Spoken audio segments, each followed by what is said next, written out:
This is the X-Zone Broadcast Network, broadcasting worldwide on broadcast affiliates and satellite program providers, including CNN Broadcast Network, Sirius Satellite Network, Star Media, Good News Radio Network, Angel Broadcast Network, Wiki Broadcast Network, and WPBN TV. For more information on the X-Zone Broadcast Network, visit us at www.xzbn.net.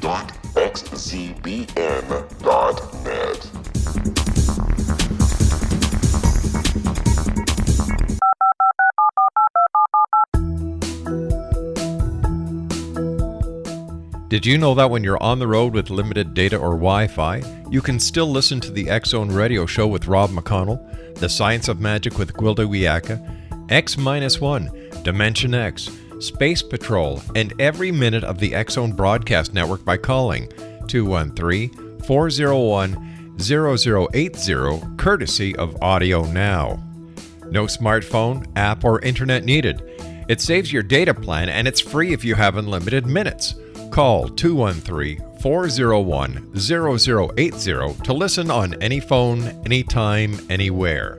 Remember, 213-401-0080 for the best of the paranormal, parapsychology, and sci-fi radio programming anywhere, 24/7, 365. And welcome to the X-Zone, everyone. My name is Rob McConnell.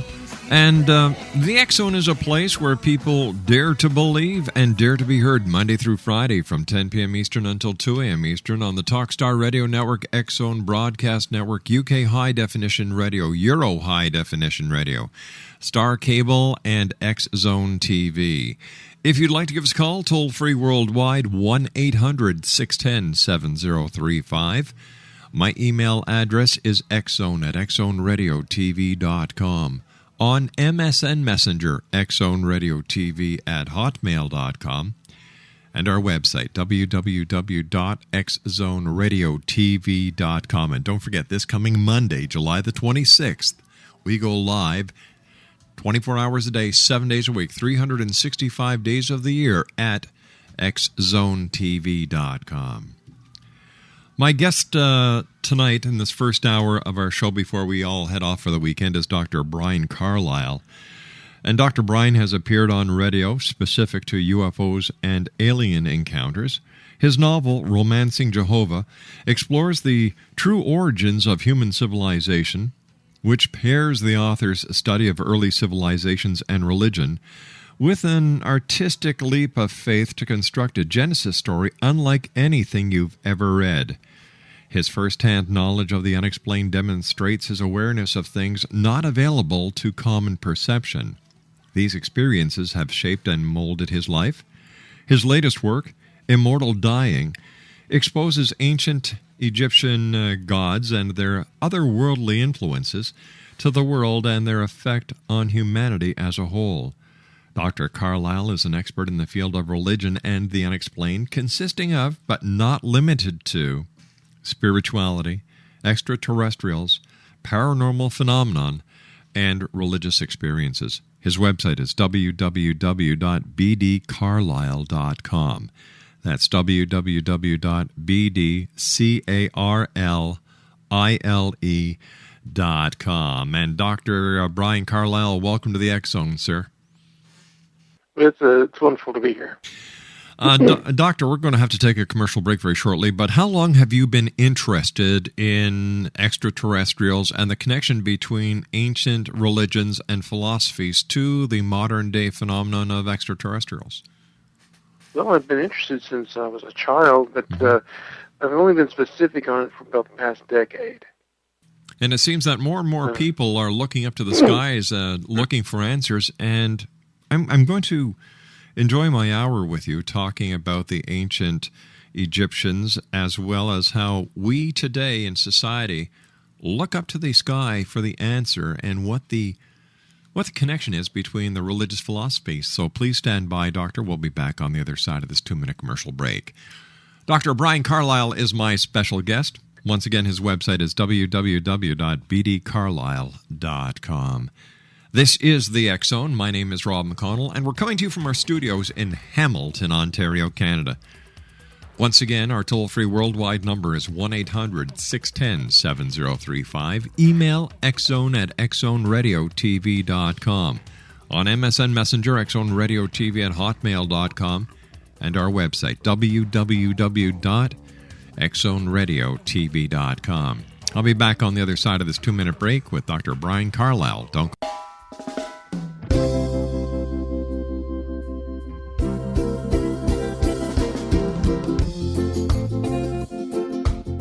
This is Johanna Carroll, host of Dialogue with Divinity on the X Zone Broadcast Network. While walking along Kaanapali Beach in Maui this past year, I kept discovering all these shells and coral in the shape of hearts. My dialogue with Divinity was very simple. Do you want me to do a retreat to heal people's hearts in Maui next year? And of course, the answer was yes. As a master spiritual teacher, I am offering you a neat retreat called Rise, May 8th through the 12th, 2017, and the chance of a lifetime to rest at a 5-star resort for 5 days and experience a spiritual renewal of your heart and soul. Kaanapali is one of the top 5 beaches in the world. This stunning resort has undergone a $40 million renovation. I walked the entire property, checked out the room choices on your behalf, and I must say it is stunning. Our conference room faces the ocean with sliding glass doors. Maui is known as Mother Maui because it is a soft, gentle, healing energy. In the embrace of Mother Maui, you will feel yourself rising from the limitations of an ordinary life to an extraordinary journey of peace, bliss, and harmony. A greater sense of clarity. Our Rise retreat ignites renewal in the sacred elements of air, water, earth, fire, and wind. There's plenty of free time to enjoy all that Maui has to offer. A small deposit is required now to reserve your space, as this retreat, it will sell out. For more details, please go to johannacarroll.com and register today. Aloha, and I'll see you in mystical Maui.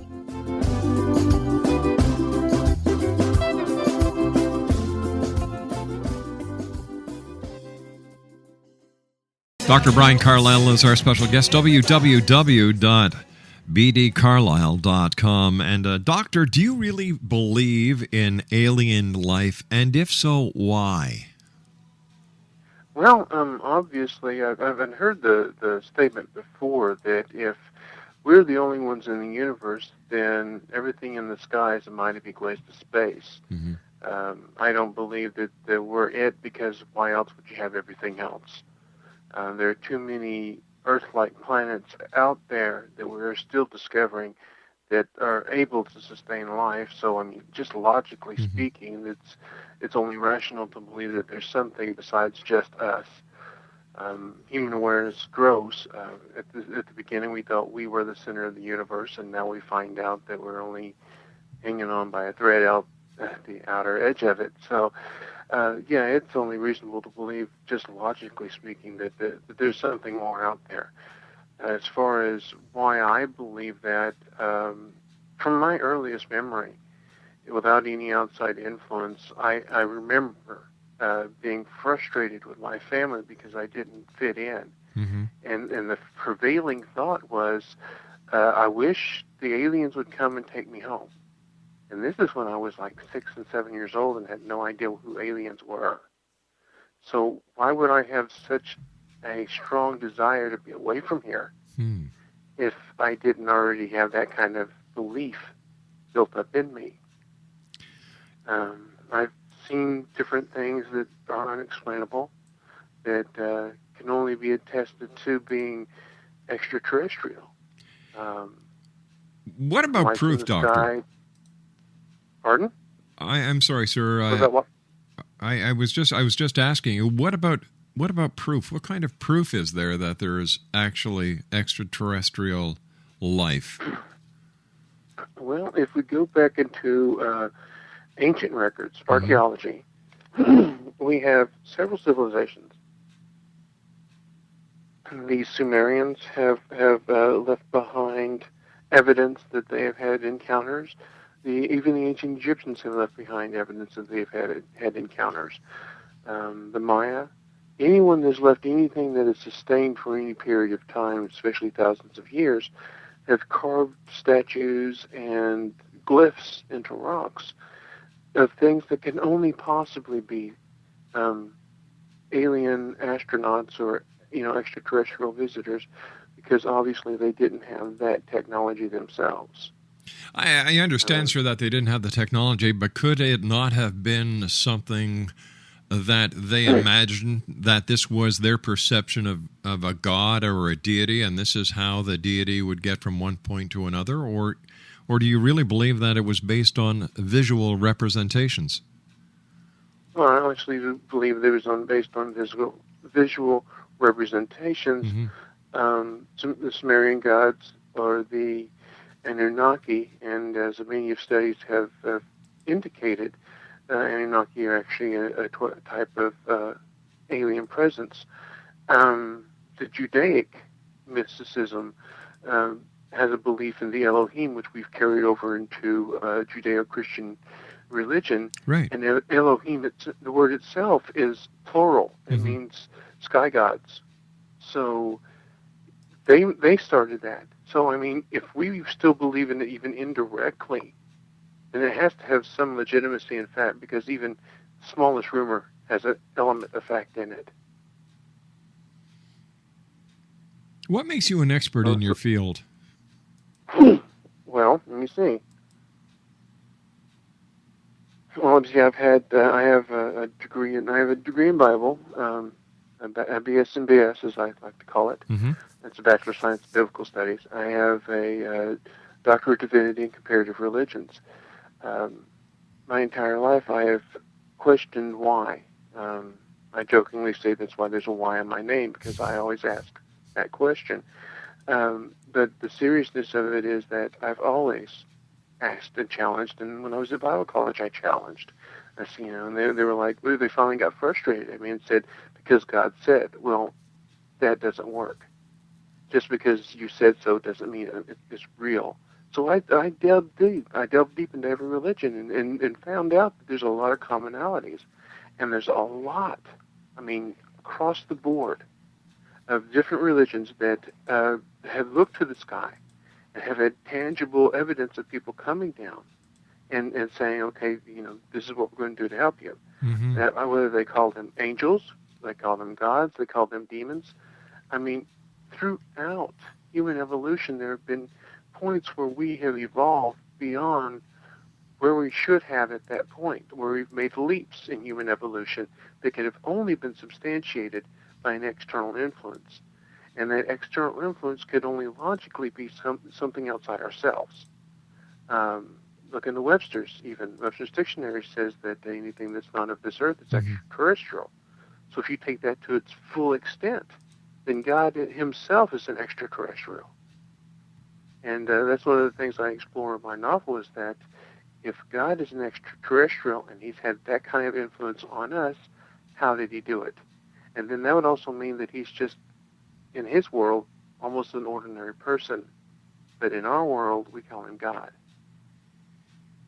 So your beliefs are in much accord with those of the Raelians, where they believe that God was a god, or those who created life on this planet were extraterrestrials, and there was a lot of intervention and intermingling between the space explorers that came to this planet and those who were already here. Well, yeah, absolutely. And then again, it comes down to vocabulary. Sure. You can call them fallen angels. You can call them the Nephilim, which were a race created between mm-hmm. those from the sky and humanity.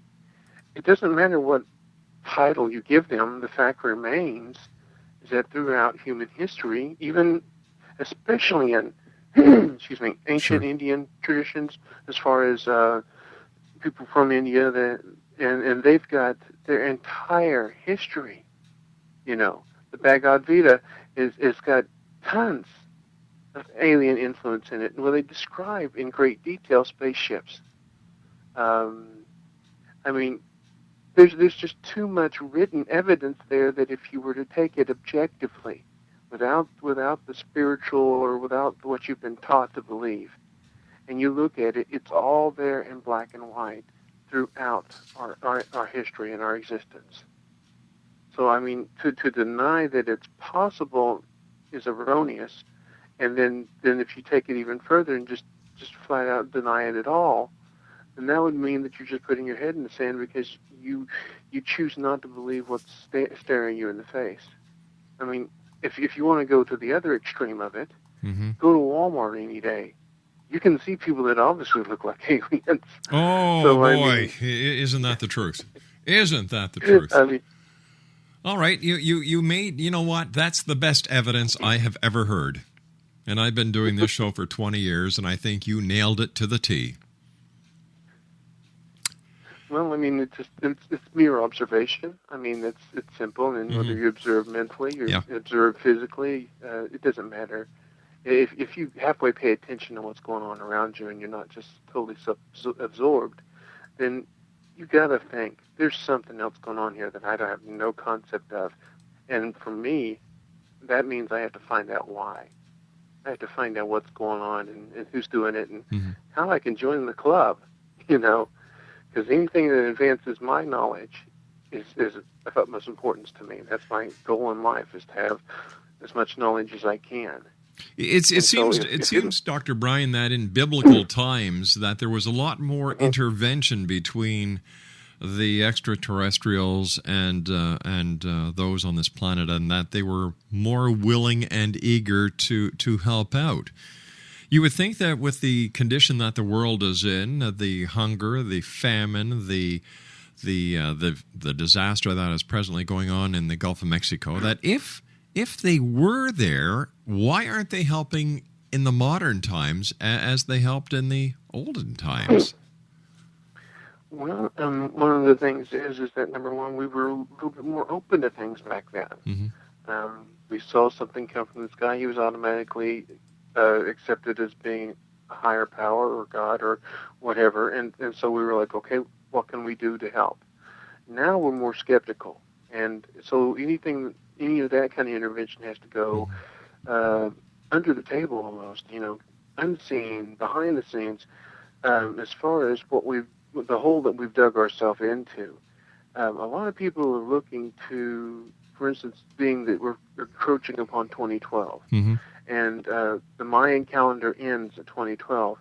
Well, a lot of people think that means it's going to be end of existence, when in fact it means a rebirth. Yeah. So it's going to be an end of the world that we have become accustomed to, and the beginning of something so brand new that we have no concept of even imagining it. Or it could simply mean that it's the end of the Mayan calendar and it's time to put up the new one. True.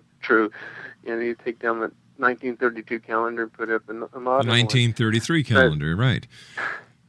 But you see, you were saying that we were more acceptive back then and we're more skeptical these days. Well, if they were in fact there, and if they did in fact show themselves, how could the world be skeptical then?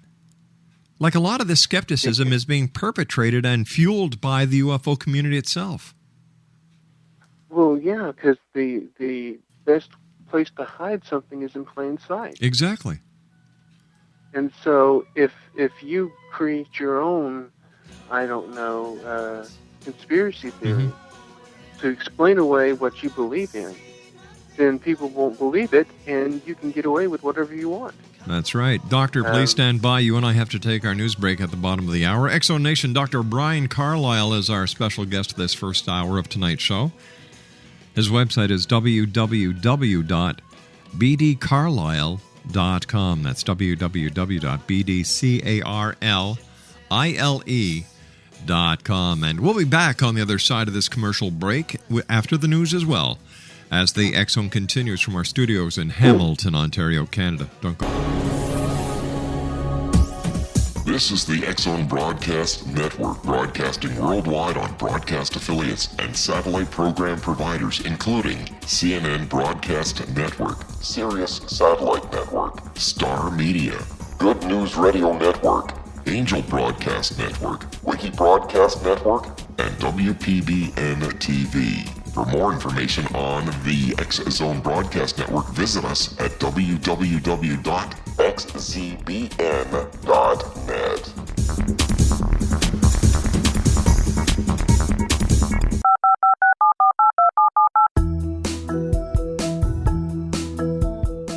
Did you know that when you're on the road with limited data or Wi-Fi, you can still listen to the X Zone Radio Show with Rob McConnell, The Science of Magic with Gwilda Wiyaka, X-1, Dimension X, Space Patrol, and every minute of the X Zone Broadcast Network by calling 213-401-0080, courtesy of Audio Now.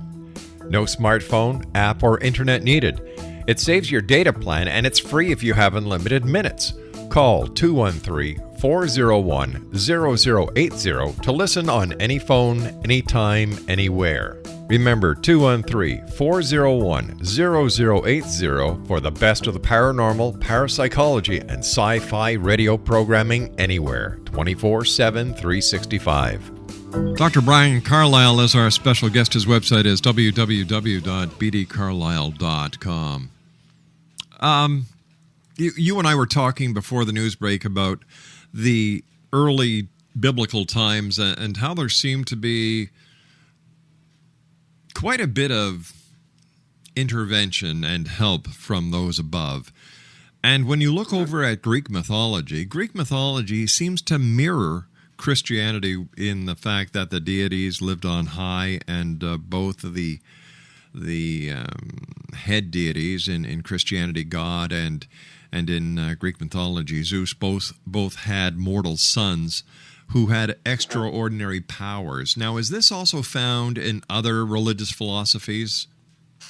It's fascinating you should mention that. If you think about the Vikings, and you had Thor and you had Odin, and Odin actually being the history of that religion is older than Christianity, and Odin himself was said to have spent 3 days on a tree near death, facing total darkness and gaining wisdom.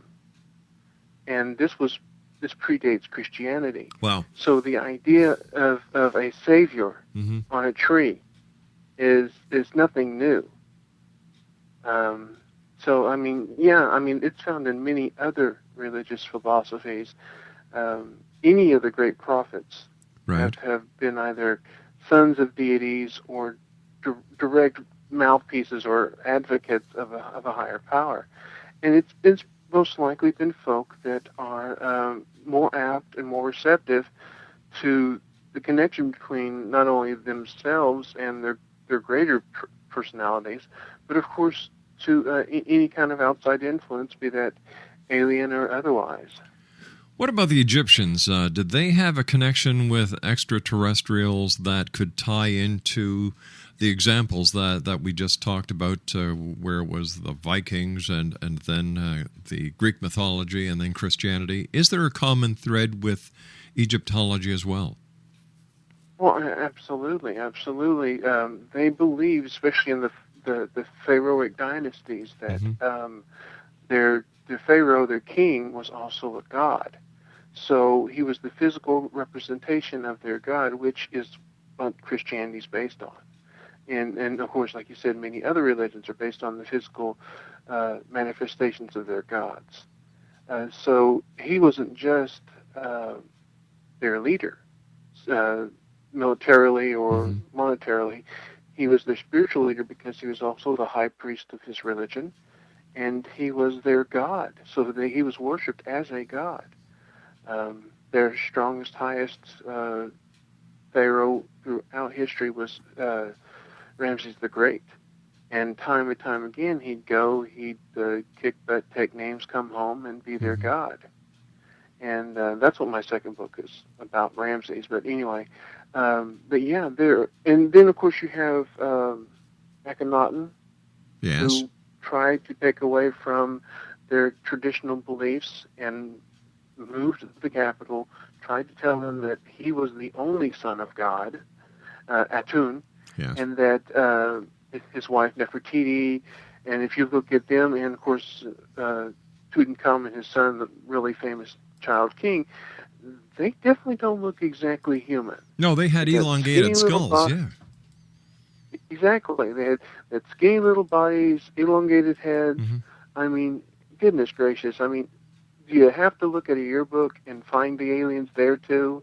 Because there's obviously people that are not traditionally, the way they are human. All right, let me just sum it up. All you have to do is go to Walmart. Yeah, pretty much. Exactly. Go to Walmart. Just grab a bench. Because most of them have the McDonald's in them. Grab some fries and just people watch. I'm serious. People watch, and you can mistake them because that's what I do when I go with my wife. She's shopping and I'm people watching. I'm like, okay, alien, maybe alien. No, definitely not an alien. I do that because it's easy to figure out which ones are. It's like they should have picked a better suit because they really they're not quite pulling it off.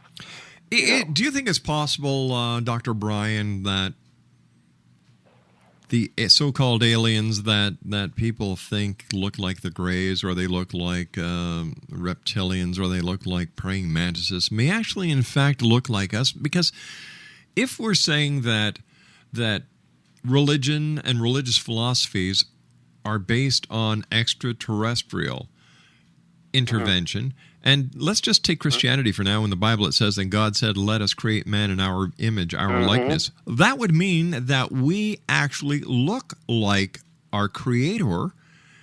So the extraterrestrials may already be here interacting with us, and we wouldn't know. Exactly. And I fall back on that all the time. Why would it say, let us create man in our image, if there's not a plurality? That's right. And, of course, again, like I said, it carries over into the Elohim, which are a plural.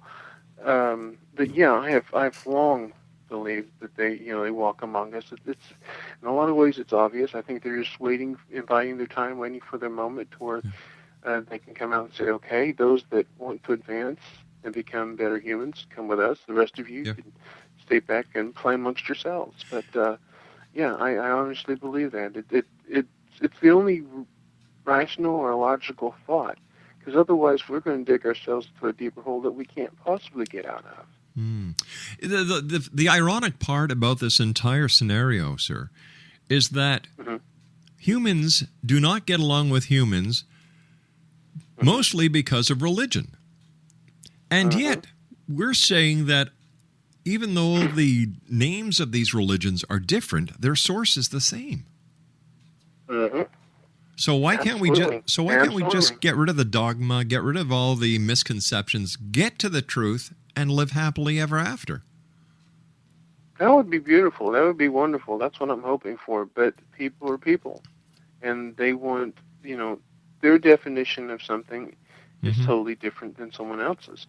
I wrote a paper when I was in college the first time in getting my Bible degree that explained about a group of people. I think I called them the Pink People, and they had their own names for God. They called God Bob, and his son was Joe, and whatever. And that when the outsiders who were Christians came in and tried to convert them, they didn't truly convert them. The people that were the indigenous people simply changed the names of their gods, and that's what happened with the Scandinavians and the Vikings. Is they didn't lose their religion; they simply changed the names of their gods. They still worshipped Odin, they still worshipped Thor. They just changed him to Jehovah and Jesus. Oh, all right. So let me ask you a hypothetical theological question, and I hope you don't mind. No trouble at all. If the Viking theological philosophy outdates Christianity, and the Greek mythological philosophy outdates Christianity, is the story of Jesus Christ a myth based on other religions or other philosophies? And if it is, what else is a total myth? And are millions of people around the world putting their faith, putting their belief, putting their hopes in a lie? It's interesting you should ask that question because, No, I don't necessarily believe that it's a myth, Okay. mind you. There's actual historical evidence that there was someone named Jesus and that he did exist. But it wasn't until the Council of Nicaea in the year 999 that Christ was actually, well, Jesus, the Christ, was actually considered anything but a good guy. He was just a good prophet. He was just a great guy, but he wasn't considered divine whatsoever. So, I mean, there's nearly 1,000 years of them worshiping someone they thought was just a really great guy.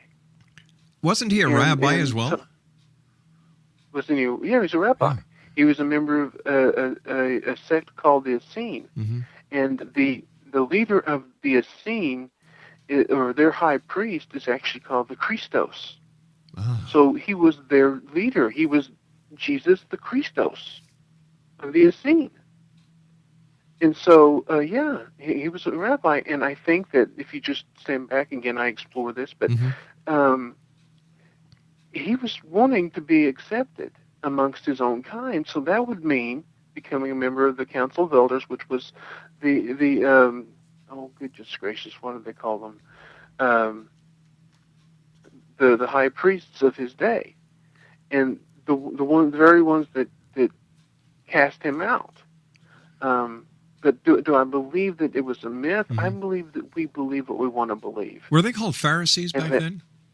Yeah, that's it. Yeah. The Pharisees and Sadducees, and there's the different groups of this Council of Elders, and they were actually called the Council of Judges too, amongst the Judaic faith, and he wanted more than anything. If you think logically, of course, it wasn't written this way, but if he was already a high priest in an outside sect, and he was already a rabbi, his aspirations would be to be a member of this group. And naturally, the high priest of that group wouldn't want him involved because he'd be after his job. So he'd have to make up something to get rid of him. I do believe that he simply, he'd come to a point in his life where he'd reached the pinnacle of his career, realized he couldn't do anything else with it, and just simply walked away. And let people believe that he had been resurrected. Because there is no physical evidence that part of it happened. And so, people will believe what they want to believe, and they will put faith in whatever they want to put faith in. But, I mean, if you stand back again and make an observation based on logic and reason, yes, he was a nice guy. Yes, he may have done some spectacular things. He was an example of what we can be if we allow ourselves to be that way. Therefore, that alien DNA that's inside all of us could come out if we allow it to, and we can do things that mere mortals call miracles. Why did you write a novel, sir, and not a fictional account about ancient aliens and the connection between religious philosophies and the connection that you and I have been talking about over the last hour? Because if people think that it's absolute fact, then they're going to, they're either going to believe it or disbelieve it or just leave it at that, and then they're going to argue about it. And I don't want an argument. I want people to think.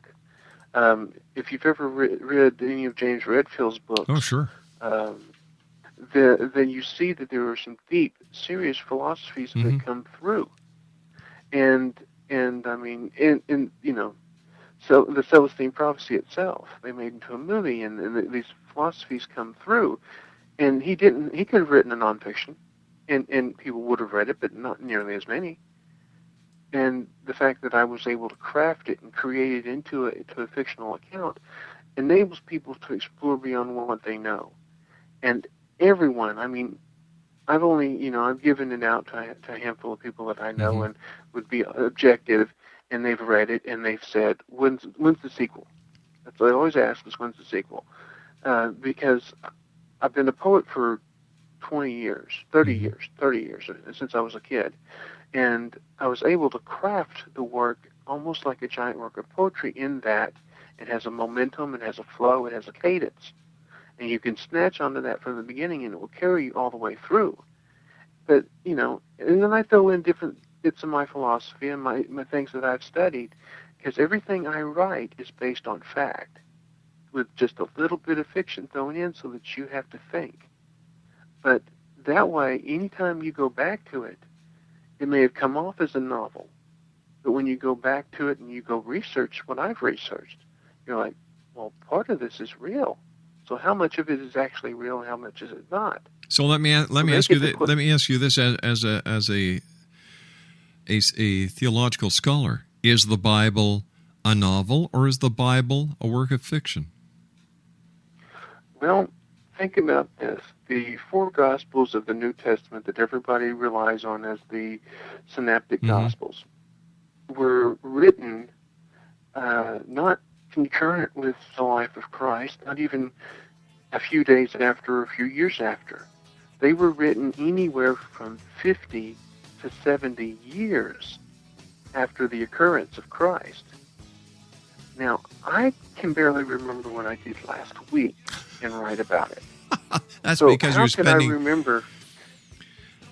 How would I be able to remember years ago what happened verbatim and write it down? That's because you spend way too much time at Walmart, sir. You and I have to take our final break. Please stand by, Dr. Bryan. Dr. Bryan Carlisle is our special guest. We have to have the doctor back on because I love the way he thinks. www.bdcarlisle.com is his website. We'll be back on the other side of this break. Don't go away. Don't go away, especially to Walmart.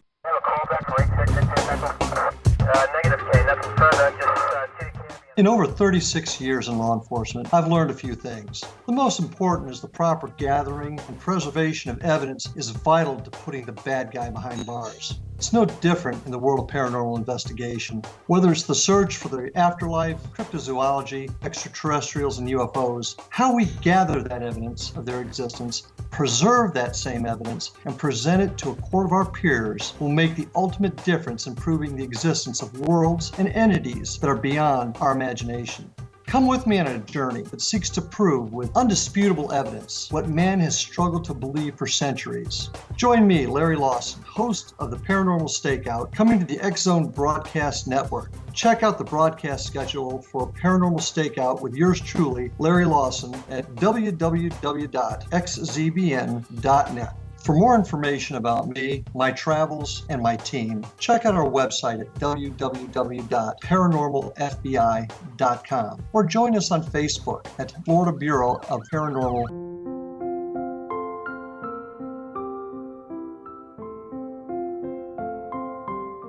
I am Dr. Carl O'Helvey, founder, president of a new cancer foundation focusing on evidence-based physical, mental, and spiritual interventions, including natural cancer cures, prayer, meditation, affirmations, nutrition, and other related holistic cancer prevention and cure modalities. These are used in cancer education, research, and financing care. I ask for your help to continue this important work by donating at www.holisticcancerfoundation.com.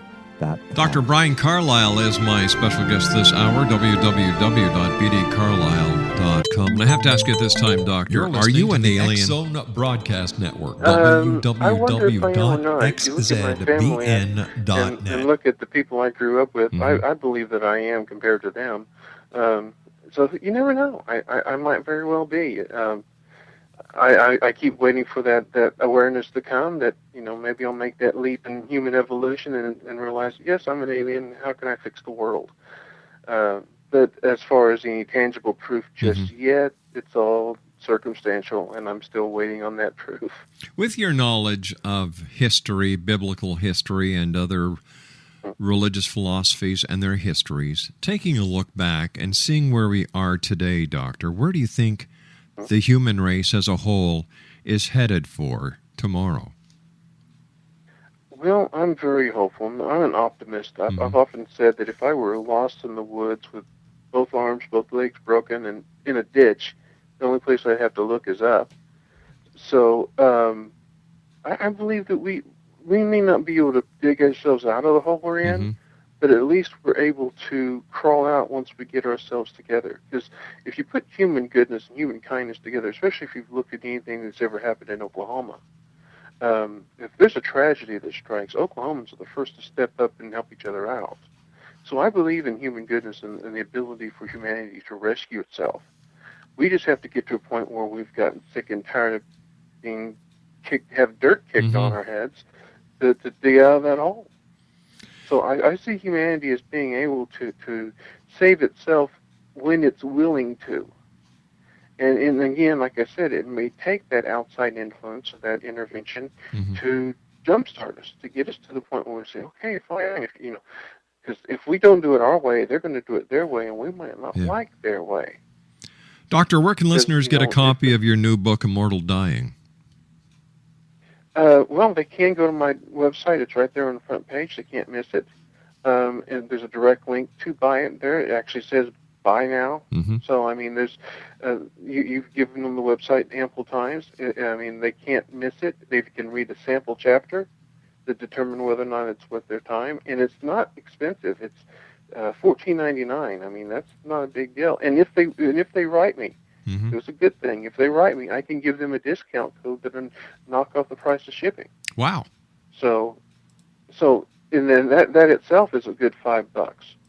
So, I mean, yeah, I make it easier than pie to get it, and they can thumb through it and they can read it, but I have to have a little caveat there because all of the sex in that book is implied. I've had one of my readers come to me and says, "You're a pervert." I said, "No, I'm not. You're the pervert because everything I wrote in there was for your imagination." You know? But you know, we're running out of... I'm sorry, Doctor, we're running out of time. I've just got about 30 seconds. Okay. First of all, I want to thank you very much for joining us. Exo Nation, www.bdcarlisle.com. The name of the book is Immortal Dying. And my guest this hour has been Dr. Bryan Carlisle. And I guess we can say, Doctor, that this would be a great book to bring to Walmart with you. Oh, absolutely. Take care of yourself, good doctor. Nice talking to you. Have a great weekend, sir. I'll be back on the other side of this break as the X Zone continues.